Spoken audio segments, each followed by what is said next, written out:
Imagine thousands of fallen soldiers on a battlefield, the sun setting over bodies scattered for miles. But what happened after? For Rome, the death of a soldier wasn't the end. It was the beginning of a rigorous, sacred, and deeply human process. Ancient Roman funerals and Roman funerary rituals reveal a civilization obsessed with honor, even beyond life itself.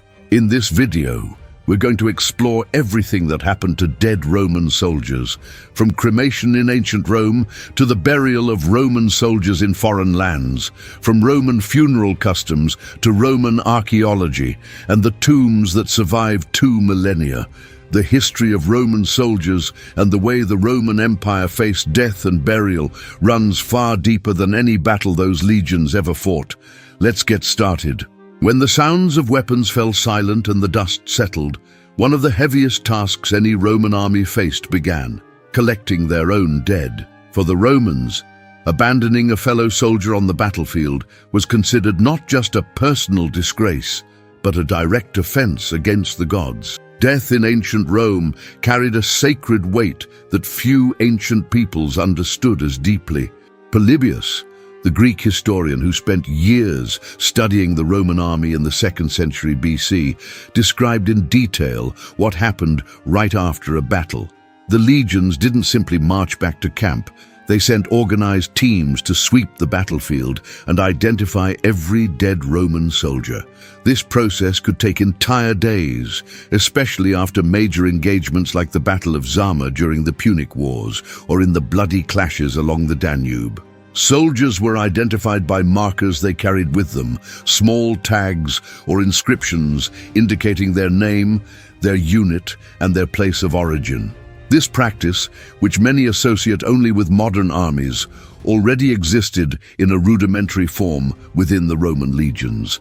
A dead soldier was, first and foremost, a Roman citizen, and as such deserved to be treated with the dignity Rome demanded. But the reality of large-scale battles made this ideal hard to uphold.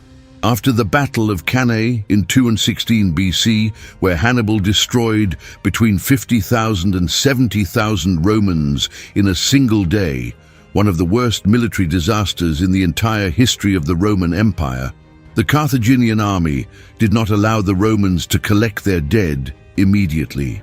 Archaeological excavations in the Cannae area in the Puglia region of Italy have revealed mass graves with skeletons still wearing their battle gear, direct evidence of how death in ancient Rome could be, in extreme moments, absolutely chaotic. Under normal conditions, however, Roman organization prevailed. The legions divided up the tasks. Some soldiers stood guard while others collected the bodies. The dead were separated from the enemy, treated with relative respect, and prepared for the next steps. Every detail of this process reflected the Roman mindset that war was a sacred matter, governed by divine laws, just as strict as human ones. Vegetius, the Roman military writer of the 4th century AD, emphasized in his Epitome Rei Militaris that the discipline of the Roman army extended beyond the battlefield. The way Rome handled its dead was, according to him, a fundamental part of troop morale.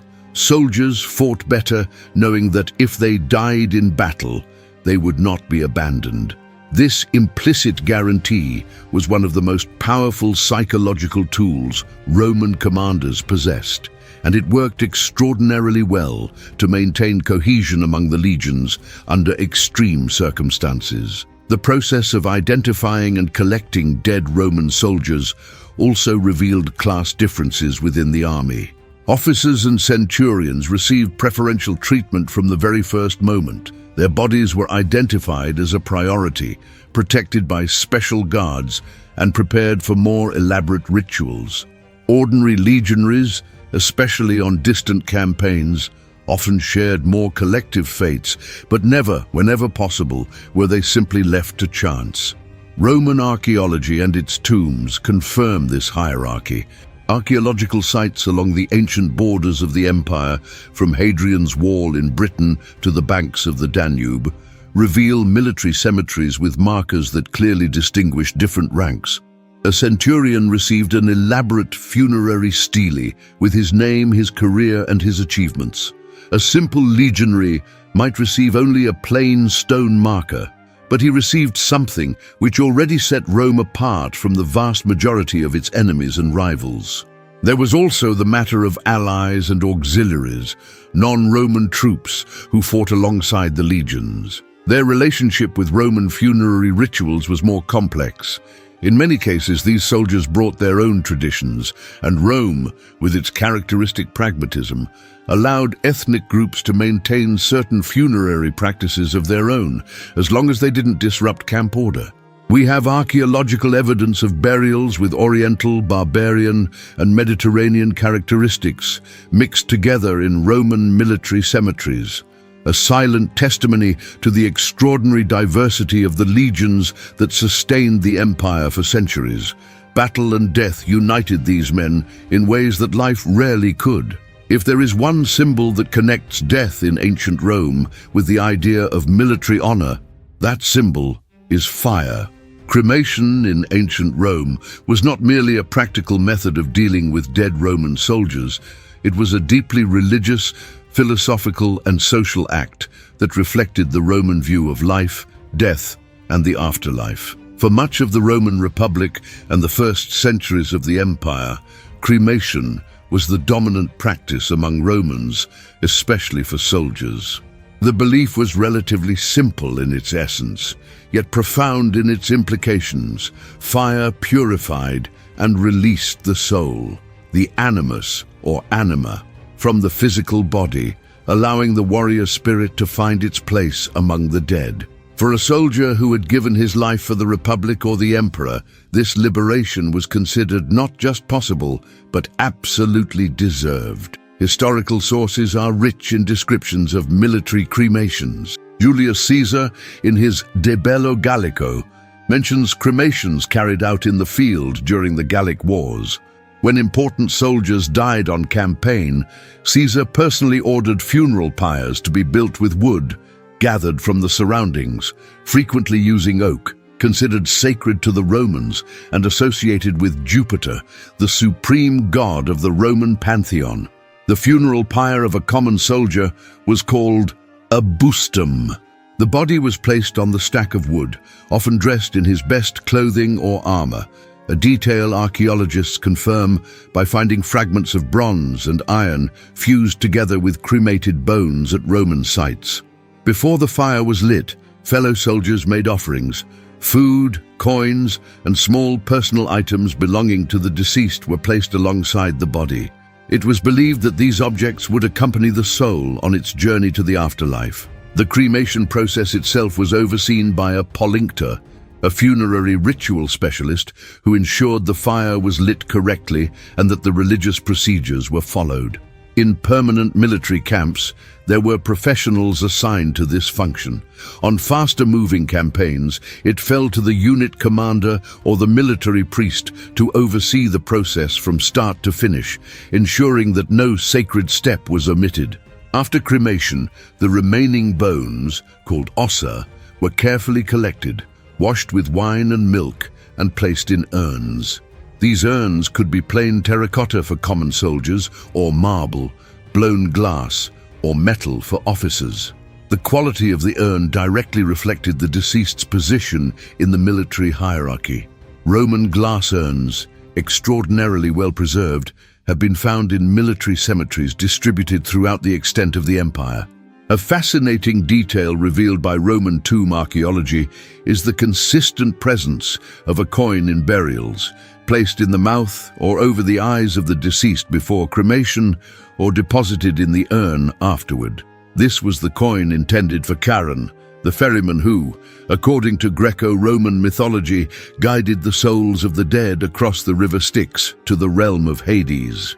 Even soldiers of low rank received this treatment, showing that for Rome, ensuring safe passage to the afterlife was a collective responsibility, not a privilege reserved for the wealthy and powerful. In large battles, when there were hundreds or thousands of dead, Individual cremation was replaced by collective cremation. Large pyres were built where bodies were stacked and burned together. This process, while less personalized, was still considered honorable and ritually appropriate within Roman traditions relating to death.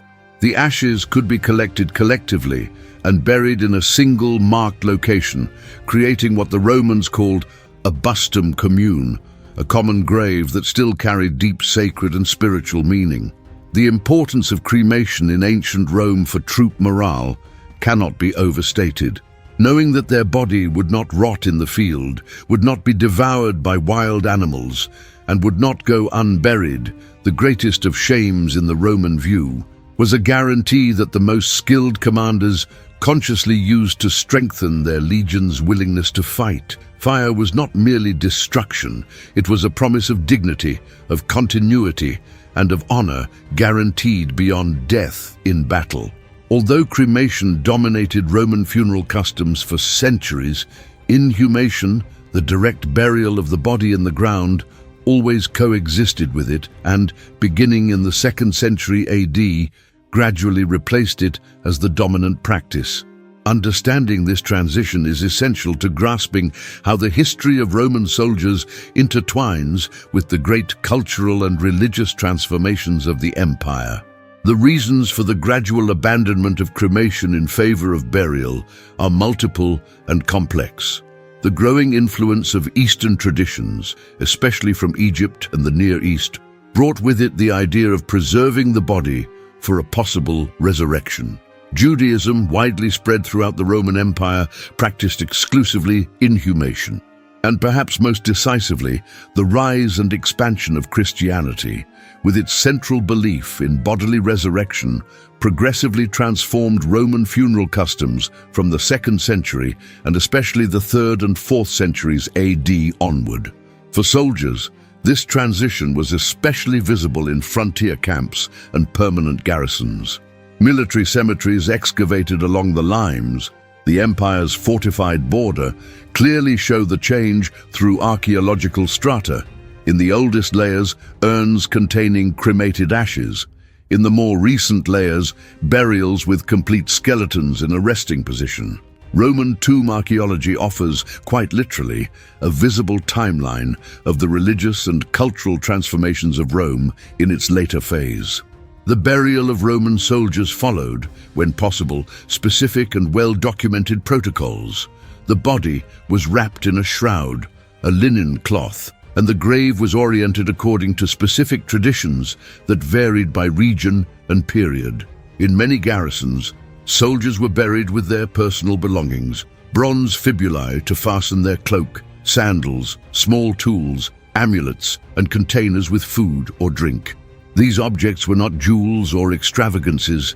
They were a soldier's everyday companions, items that would help in the afterlife according to the beliefs of the time. Funerary steles, stone tombstones with inscriptions, were the most common markers on Roman soldiers' graves.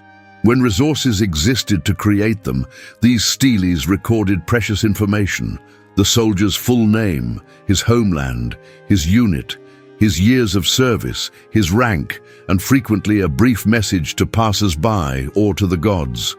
The formula dis manibus, to the manes gods, meaning the deities of the dead, appears on hundreds of military steles found from Portugal to Syria, evidence of the remarkable cultural uniformity that Rome managed to establish throughout its vast territory. A notable example is the stele of Caius Caecilius, a legionary of the Legio XIV Gemina found in Mainz, in present-day Germany. The inscription reveals that Caius was 30 years old when he died, had served for 10 years in the legion, and was a native of Lyon, in Gaul. In just a few lines of stone, we have an entire life: an immigrant from Gaul who traveled to the Rhine to fight for the Roman Empire, died far from home, and was buried with the dignity Rome promised its soldiers. These steles are, in many ways, the social media of antiquity, profiles carved in stone for eternity. Roman military cemeteries were, by law, located outside of camps and cities. Roman legislation prohibited burials within inhabited areas, a measure both sanitary and religious, since contact with the dead was considered ritually impure. Along the roads leading to major military bases, true corridors of tombs formed, where the tombstones also served as silent reminders to soldiers passing by. Here lie your comrades, honored as they deserved to be honored. Care for the burial site went beyond the moment of death. In permanent garrisons, military funerary associations, collegia funeratitia, functioned as a kind of collective insurance. Soldiers contributed small monthly amounts to a common fund that guaranteed that, when the time came, each member would receive a dignified burial, with all the necessary Roman funerary rituals and an appropriate marker. The organization and foresight that defined the Roman army in combat also defined, consistently, its relationship with death and with those who departed. Roman funerary rituals in the military context were a unique fusion of religion, martial discipline, and human affection. For the Romans, there was a clear distinction between the sacred sphere, fas, and the secular sphere, ius, and military funerals operated in both simultaneously. Understanding these rituals means understanding one of the most human faces of an army that the world often sees only as a relentless war machine. The process began at the exact moment of death and followed a well-defined sequence that every soldier knew by heart. The deceased's closest companion, or the immediate officer, closed the eyes of the fallen, a gesture called oculos primaire. This action had both practical and spiritual significance. It visually closed the dead man's presence in the world of the living and initiated his transition to the afterlife. Next, the name of the deceased was called out loud 3 times, the conclamatio, a farewell ritual that helped those present accept the loss, and it was believed allowed the soul to know it was being properly honored by those who remained. The body was then prepared for the funeral. In camps with adequate resources, a palintor washed the body with water and oil, combed the hair, and when possible, dressed the deceased in his finest tunic, or in the case of a soldier, in elements of his armor or uniform. This preparation was understood as a fundamentally respectful act. Presenting the dead in a dignified manner was a sacred obligation, both to him and to the gods who governed the world of the living and the dead. The funeral itself, funus, varied enormously according to available resources and the rank of the deceased. For an important officer, it could include a procession with musicians playing tubas and military bugles, the very same instruments that announced battles, marches, and victories. There is something deeply symbolic in this detail. The same notes that led the soldier into combat accompanied him on his final journey. Flutes and tibiae were also common instruments at ancient Roman funerals, creating a solemn atmosphere that blended grief and martial honor in a way the Romans found entirely fitting.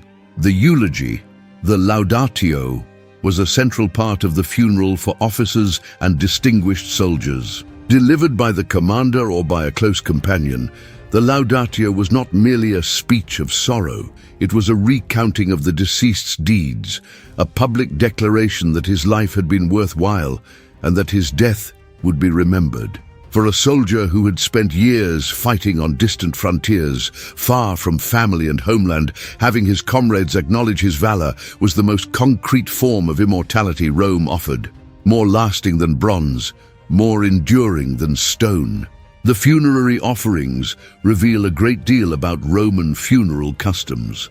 Food and drink were placed by the tomb or on the pyre, not merely out of superstition, but out of a genuine belief that the dead needed sustenance for their journey to the afterlife. Wine was particularly common, poured directly onto the tomb in a ritual called profusio. Flowers, especially roses and violets, were used to decorate both the body and the burial site. Incense was burned to purify the environment and to communicate respect and deference to the gods who presided over the passage between worlds.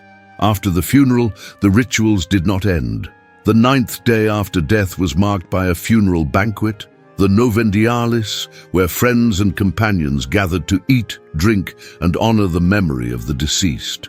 On the anniversaries of death, those who remained were expected to return to the tomb with fresh offerings. The month of February was especially dedicated to the dead in Rome. During the Parentalia, families visited tombs and made offerings to all deceased ancestors throughout an entire week of collective remembrance. For soldiers who died on distant campaigns, many of these rituals were impossible to carry out in full, but Rome found ways to maintain the symbolic connection even across time and distance. In permanent camps, small altars were dedicated to the recently deceased, and surviving comrades tended to these spaces regularly. The idea that no Roman soldier died completely forgotten was more than a poetic ideal. It was a practice actively cultivated by the Roman military community from generation to generation. One of the most touching traditions in all of Roman soldier history was the creation of imagines, portraits or wax death masks that reproduce the deceased's features with remarkable realism. For wealthier families, these masks were kept in a place of honor in the home and displayed at subsequent funerals of other family members, creating a procession of ancestors that made the continuity between the dead and the living literally visible. Military officers who rose socially could have their imagines preserved for generations, becoming a permanent part of the collective memory of an illustrious Roman family. One of the harshest realities in all of Roman soldier history was dying far from home. The legions of the Roman Empire could be sent to any point of a territory, stretching from Scotland to Iraq, from Morocco to Romania. When a soldier died on active campaign, on the frontier of the known world or in territory not yet conquered, Roman funerary rituals had to be adapted to the circumstances, but never completely abandoned, no matter how chaotic the situation. The most dreaded scenario was death in enemy territory, with no possibility of recovering the body. For a Roman, dying without burial was one of the worst fates imaginable. Poets like Horace and Virgil wrote about the horror of having one's bones scattered across the fields, without earth to cover them, without a marker to preserve the dead man's name for posterity. The image of the wandering spirit, the lava or lima, that found no rest because it had not been properly buried, was one of the deepest fears in Roman religious psychology. To avoid this fate, the Romans developed sophisticated contingency practices. When it was not possible to recover a physical body, a cenotaph was performed, a symbolic burial in which a tomb was built containing no real body, only the soldier's belongings or objects representing his presence. The cenotaph served the same spiritual purpose as a real burial. It allowed the rituals to be performed, the gods to be honored, and the soul of the dead to receive the attention and care necessary for a safe crossing. Julius Caesar was particularly attentive to this issue during his campaigns. In the accounts of the Gallic Wars, we repeatedly see how he made every effort to ensure that dead Roman soldiers on both sides received dignified treatment, not only out of humanity, but also out of political pragmatism. Treating the dead with respect signaled to local populations that Rome was a civilized power, not a barbarian horde. In territories Rome intended to annex and administer, this distinction was militarily and politically invaluable.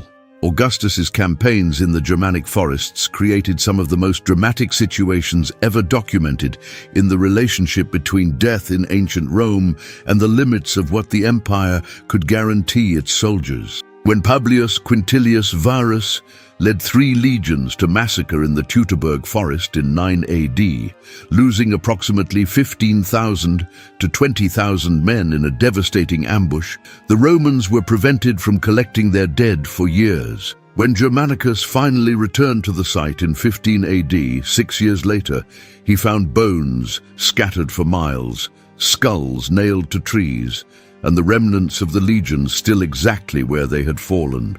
Germanicus ordered everything to be gathered and cremated in a great collective funerary act, an operation that, according to Tacitus, deeply moved the troops and extraordinarily lifted their spirits for the next campaign. The Roman Empire also developed administrative systems to inform families about the death of soldiers on distant campaigns.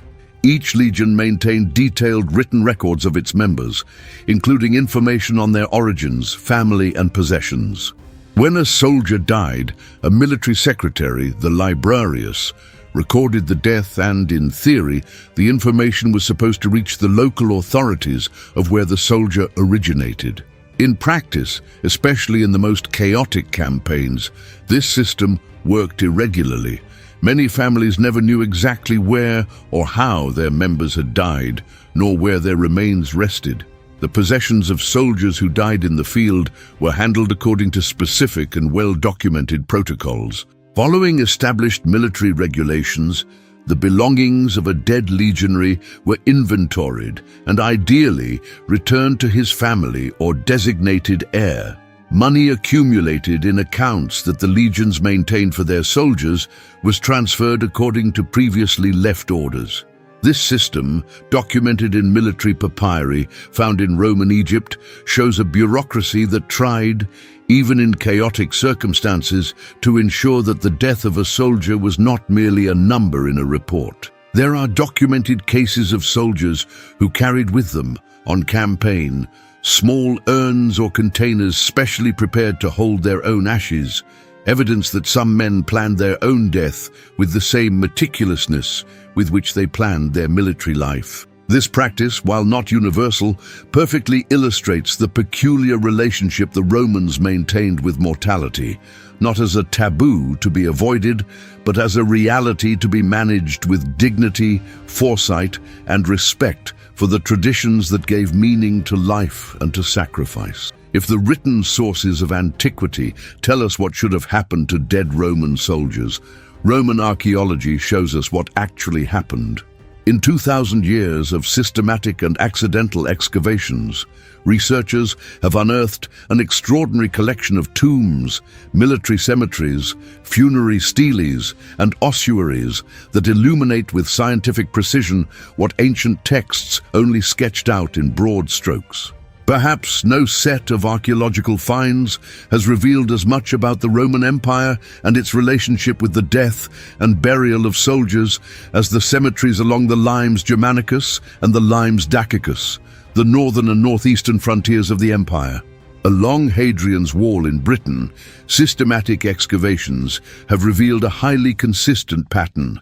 Military cemeteries located roughly 100 to 500 meters from fort gates, with graves organized in regular rows that reflect the martial order defining all of Roman existence.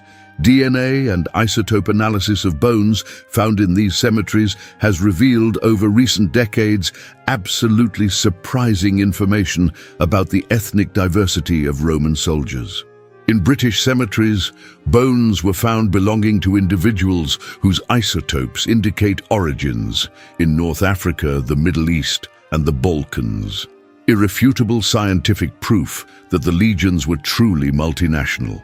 These men, coming from all parts of the known world, died on the northern frontier of the empire and were buried with the same Roman funerary rituals beneath the same markers as Romans, which, in every sense that truly mattered, they were. The museums of Germany, especially the Römer Museum in Xanten and the Museum in Mainz, house impressive collections of Roman military funerary steles. These tombstones, often with reliefs showing the soldier in a combat stance or in dress uniform, are historical and human documents of extraordinary value. One of the most famous is the Stele of Idnus, an auxiliary cavalryman depicted mounted on his horse, with an inscription mentioning his 25 years of service before he died. An entire life dedicated to the Roman Empire, carved for eternity in a stone that has survived more than 2,000 years to tell his story. Excavations at Aquileia in northern Italy, one of the great military bases and departure ports for campaigns on the Danube, revealed a lesser-known aspect of ancient Roman funerals, the reuse of tombs. During periods of economic crisis or in areas with high troop turnover, it was not uncommon for graves to be reused after a few years, with the previous bones carefully removed and placed in smaller ossuaries to make room for a new deceased. This practice, which to modern sensibilities may seem irreverent, was conducted with its own rituals and was considered perfectly appropriate within Roman traditions relating to death.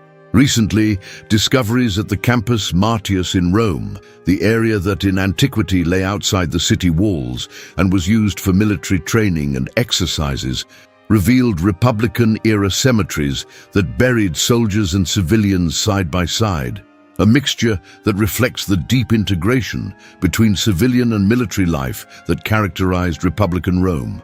In these excavations, fragments of amphorae, sacrificed animal bones, and remains of funeral banquets paint a vivid picture of the rituals that brought the living and the dead together for a final shared meal, a powerful testament to the fact that for the Romans, the boundary between the two worlds was far more permeable than we imagine.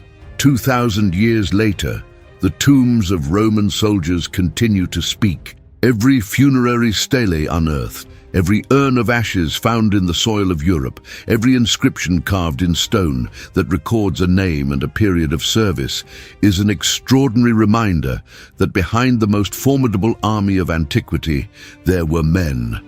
Men with fears, with homesickness, with pride in their profession, and with the deep hope that their death would mean something to those who remained. What happened to dead Roman soldiers is ultimately the story of how an entire civilization understood the value of human life and the dignity it deserved even beyond its end. From the cremation that purified the soul to the burial that preserved the body for resurrection, from the funerary rituals that united the living and the dead to the collective system that ensured no soldier was left without burial, Rome left us a model of how a society can honor those who fall in its service, a model that still echoes in surprising ways in the military traditions of the entire contemporary world. The next time you see a monument to fallen soldiers, remember, this idea that the dead deserve to be remembered, named, and publicly honored has roots that reach directly back to those funeral pyres lit 2,000 years ago on battlefields from Portugal to Mesopotamia. So I'll leave you with a question. If you could choose how to be remembered after you die, cremated on a pyre with your belongings, buried with a stele that tells your story for eternity, or just a coin for the ferryman who takes you to the other side, which would you choose? Leave it in the comments. I love reading what you think about it. If this video deepened your knowledge of Roman civilization, leave a like.